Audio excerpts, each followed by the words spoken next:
What's up, guys? This is Jan for Chess24, and as our game of the day, we have the encounter between the world champion and a prodigy who many have already considered as a potential successor to Magnus Carlsen. I am, of course, talking about the Chinese 17-year-old Wei Yi.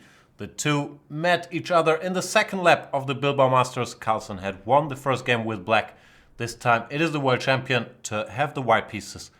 And we shall see how it all went down. Carlsen starts with knight f3, not his most usual move, but a move he's played plenty. And Wei Yi occupies the center with the move d5. After g3, Wei Yi decides to take a page out of Vishy Anand's book, playing 2g6, a system that Vishy Anand played quite successfully in his world championship match against Magnus Carlsen. This is a tricky little move. After bishop g2, black goes bishop g7, and he might be threatening to occupy the center with e5. White can stop that with d4, but then he has to play the rather dull position that is the symmetrical Grunfeld. In the World Championship match, Carlsen normally went for an early c4 when black took, and after queen a4 check, knight c6, as far as I can tell, black is doing alright here. Different move orders, but in general black always goes e5, knight e7, h6, castles, bishop e6, and solves his opening problems. Instead, the world champion this time around doesn't go for c4 or d4, but goes for castles. And Wei Yi says, you know what, I might be able to go e5, but I don't really want to. I was just kidding.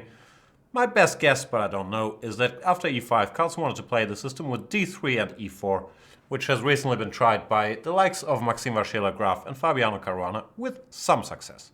I have my doubts this yields anything, but Wei Yi didn't want to find out and instead played knight f6. Of course, a perfectly natural move, but kind of, yeah, ruining the point of this move order of delaying it so that you can get an e5. Carlsen decides to now play c4. Of course, the option to play d4 is always on the table, but he's not in a rush. Starts with c4, dc4 has lost some of its bite here. After queen a4 check, I believe white is better, because black no longer has his plan with knight c6 and e5 and so on, since his knight is already committed to f6. Instead, the most common move in this position is to play c6, intending to recapture on d5 with a pawn. Bunch of theory here. White normally goes d4, sometimes he goes b3, and tries to find a tiny edge there. But Wei Yi has different ideas. He just castles, and after cd5, he recaptures on d5 with the knight. This move order is considered to be a little dodgy for black, or at least giving white more options than he normally deserves. And to explain why that is the case, we're gonna have to go back a while. Remember the position here after d4, where Wei Yi plays knight b6. Now let's look at a main line of the Grunfeld after d4, knight f6, c4, g6, knight f3, bishop g7, g3, d5, cd5, knight d5, bishop g2. If both sides were to castle here, we would have the position we have in the game. But it's considered more accurate for black to start with knight b6. The point being that after, let's say, knight c3, or castles, doesn't matter that much, you go knight c6, immediately targeting this pawn on d4. And white can't push it to d5 yet. If you were to go d5 here, black would just capture it. Therefore, after knight c6, white has to go e3. And after castles, we get a theoretical position where black is, as far as I know, supposed to be doing more or less okay. Now let's compare that to the position in our game where castles is already included. Knight b6 is played anyway, knight c3, knight c6, targeting this pawn. But here, instead of transposing to that position with e3, white has the extra option of going d5. Since bishop takes c3 is no longer check, and after dc6, white would just be better. Therefore, after d5, this knight has to go away, goes to a5. It's on the rim, but it can re-enter the play via the very active square c4, and also black is hoping to break the white center open with the move c6. Carlsen is familiar with this position because he played it with black recently, believe it or not, against Luc van Vele and Wei Ganze. There Luc played the theoretically acclaimed move queen to c2. Carlsen managed to win that game, but it wasn't because of the opening.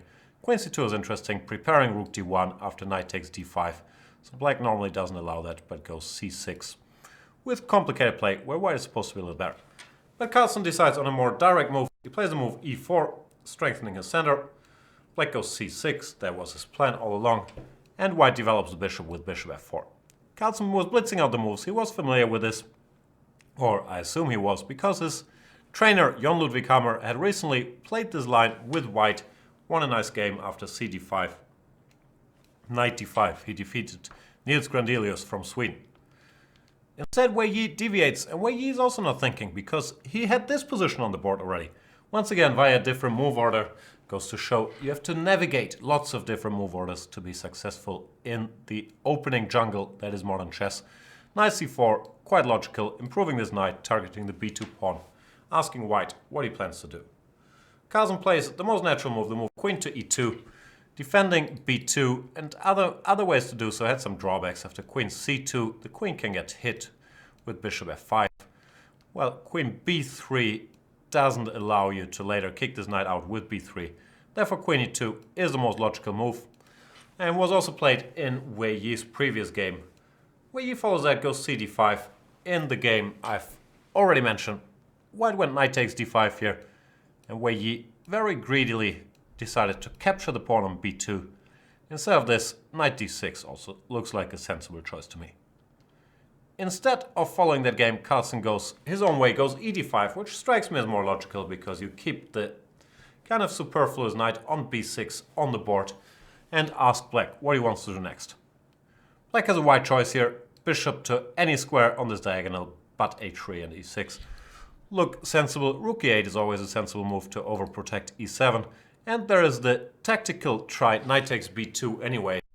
The point being that after queen takes b2, knight a4 wins back material. However, I have my doubts about this idea. I believe white can sacrifice a queen for very nice compensation here, 3 very active minor pieces. The computers like this position for black, but I do not agree with that assessment. I'd rather be white here. If you do not like that, Carlsen would not have been forced to do so. He could also go knight e5, stopping this knight from retreating to c4, gaining very, very good compensation for the pawn as well. Therefore, Wei Yi didn't fancy any of this sharp stuff and went for a very logical move, bishop to g4. This implies that he's going to give up the bishop pair after bishop takes f3, but it makes his position easier to play because the following moves are quite simple. You go knight d6, you go rook e8, you go rook c8, and you see what happens. Every piece, except for the knight on b6, has a job.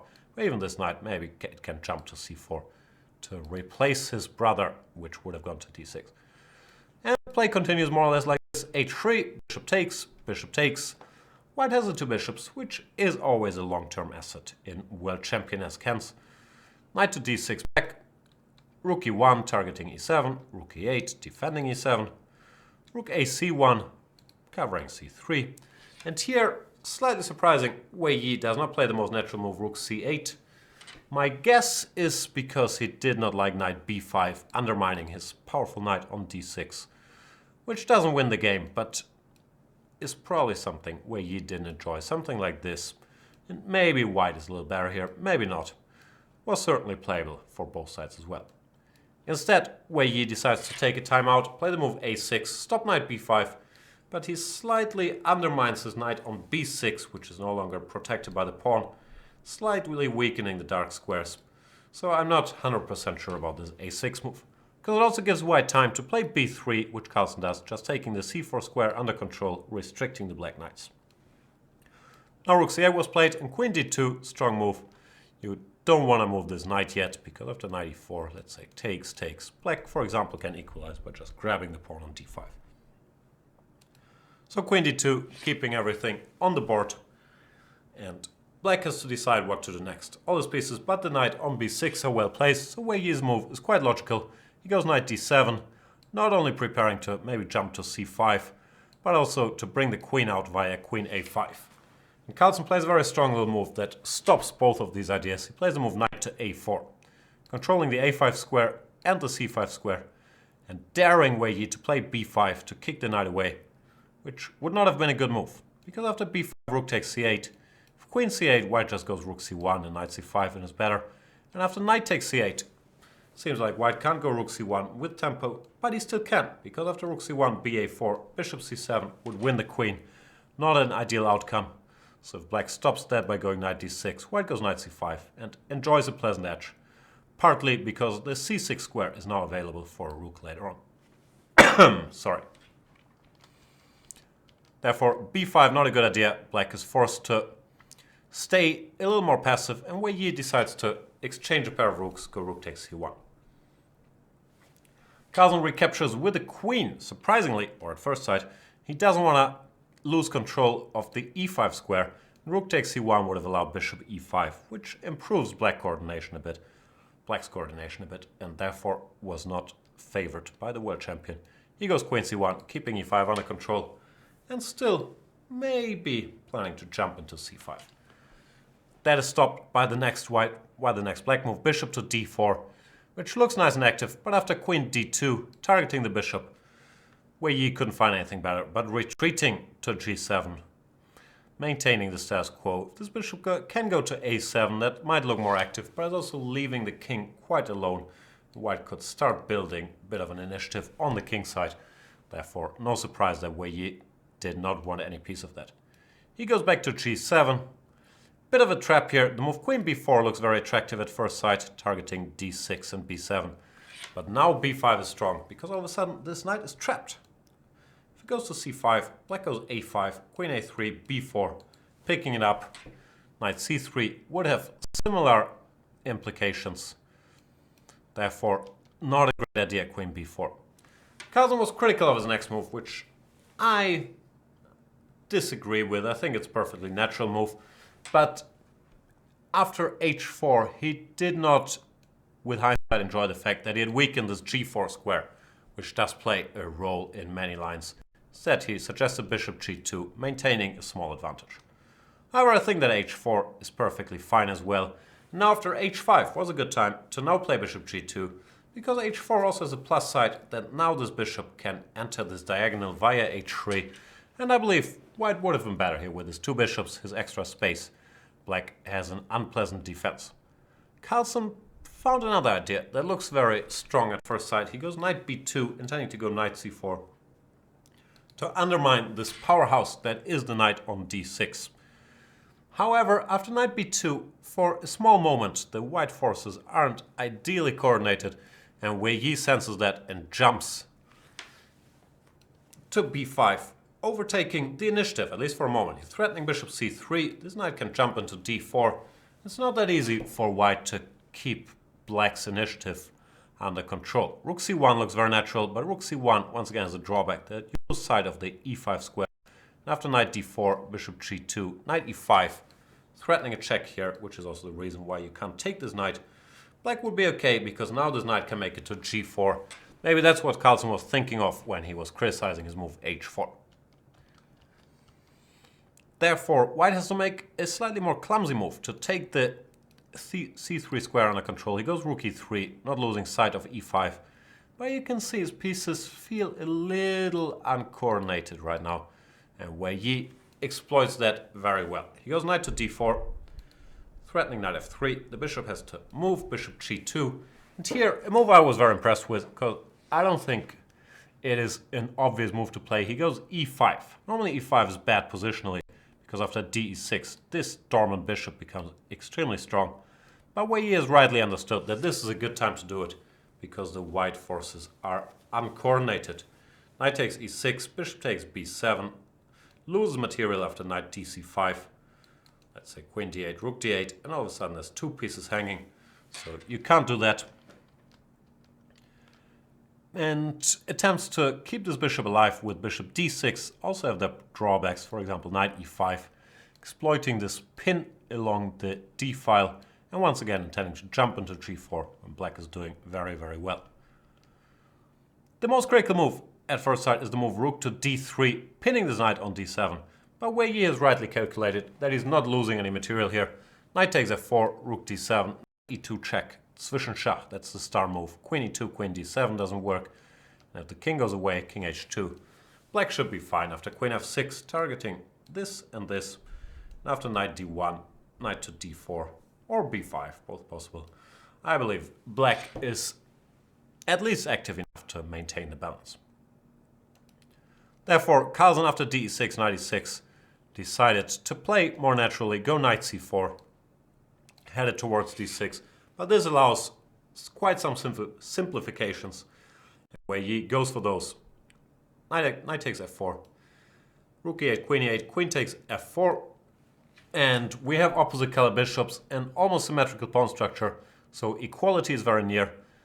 You still have to be a little careful if you're black about bishop d5, knight d6 ideas, but Wei Yi has it all under control. Goes b5, also keeping his b-pawn alive, because we've seen that after knight d6 he can just go queen e6, control the d5 square, and there is no way for white to improve his position. Well, he's threatening bishop e5, so white would have to retreat.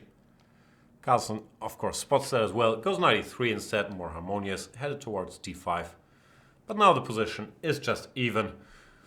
Wei Yi decides to exchange queens with queen e5. Nothing wrong with it, but there was no need for it either. A move like bishop e5, for example, queen e5, knight f6, just keeps the balance effortlessly.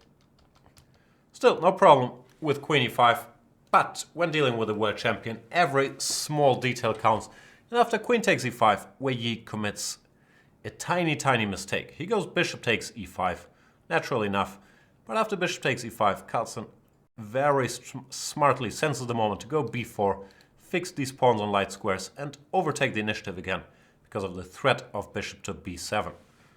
Instead, what Wei Yi should have done is knight takes e5, when the same idea b4 runs into knight d3, when black activates by targeting this pawn with the knight, a3, bishop b2. And black has zero problems. A draw would be imminent.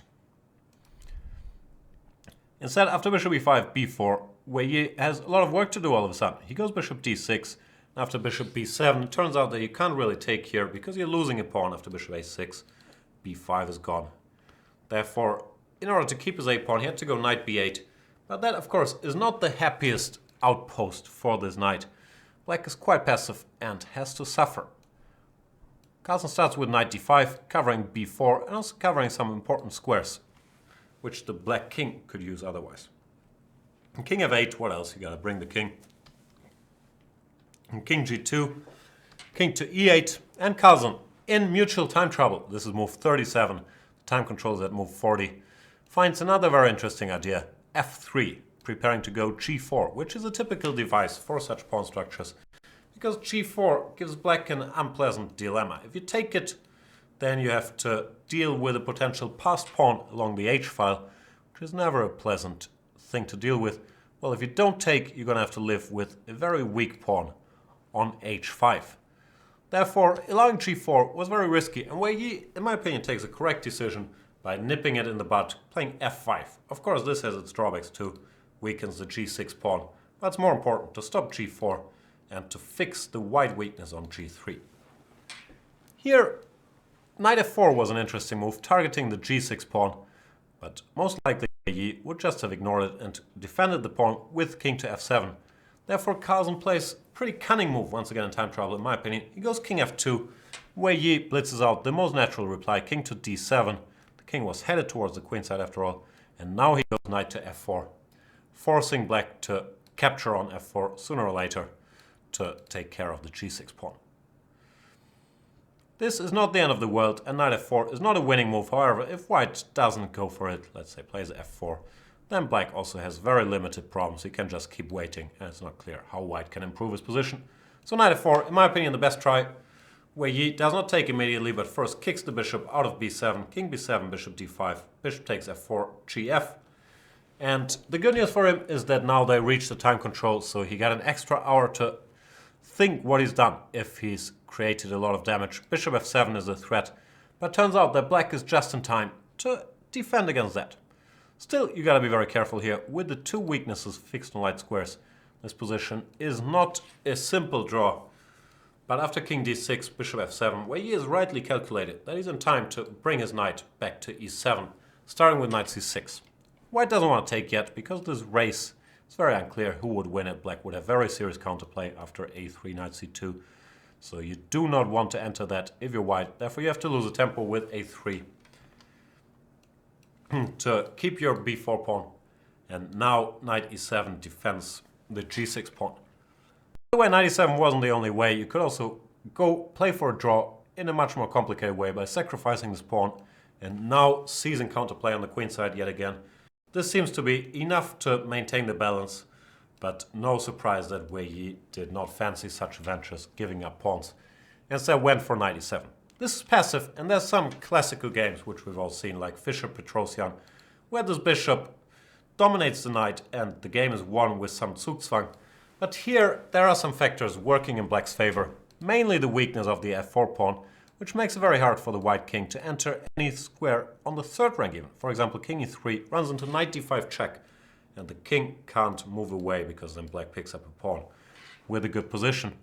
Therefore, it's very, very hard for white to improve his position. The one plan he has is to bring his king to b3 and then go a4. Carlsen does so in a subtle way, staying away from these potential checks on d5. King e1, where you just wait. King d7, king d1, king d6, king d2, king d7, king d3. He goes king d3 now that the black king had to go to d7 because there's no knight d5 in reply.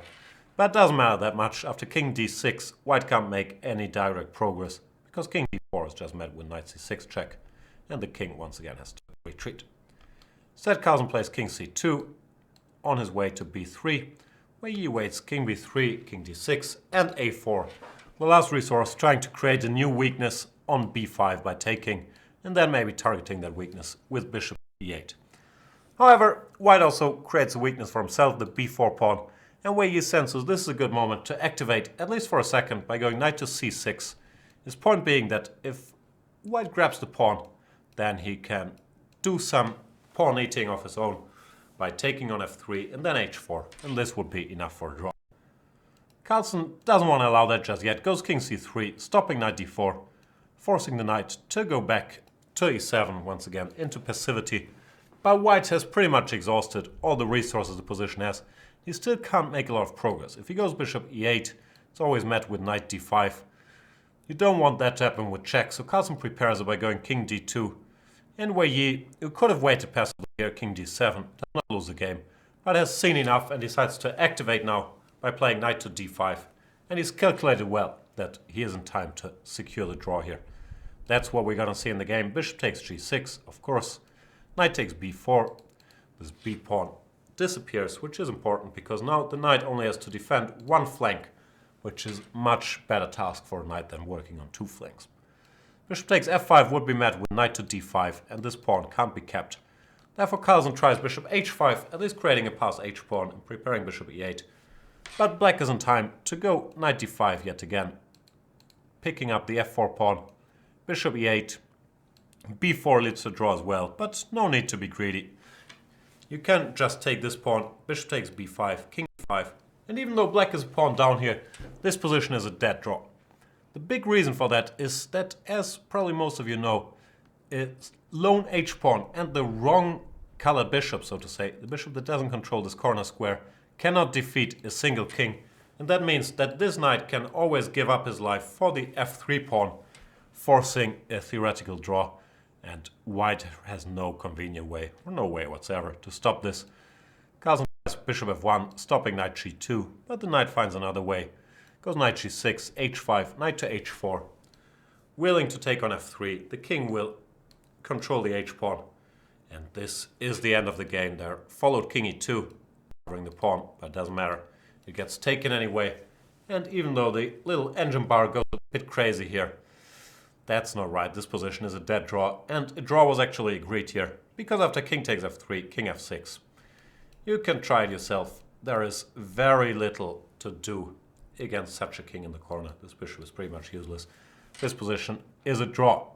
So Wei Yi holds his own against the world champion with the black pieces. Very good game in my opinion by Wei Yi. Was a little worse after the opening, but then seized his chances very well. After Carlsen made one maybe small inaccuracy with knight b5, with knight b2, he activated with his knight b5, and the star move of the game, in my opinion, the move e5, having very well calculated that there's nothing here for white. Rook d3 doesn't work, bishop e7 doesn't work, bishop d6. Forcing equality. Then he gave Carlsen another chance after queen e5 by going bishop takes e5, and he had to suffer for another 30 moves because of it. Here after b4 he's still slightly worse, but he managed to stand his ground, defend against the world champion, which is not an easy task in a slightly worse technical endgame, and earn a well-deserved draw. Magnus Carlsen remains in the lead. He's not going to be happy that he did not win this game, but he played quite a normal game. Wei Yi defended well. What to do? Wei Yi at 50% is also going to be happy with this tournament. There's still, how many rounds are left? Like three 3 rounds to go. Carlsen remains a favorite to win the Bilbao Masters, but we'll keep you posted. Thank you for watching the video. I hope you liked it, whatever. And see you guys next time. Off to bed. Bye bye.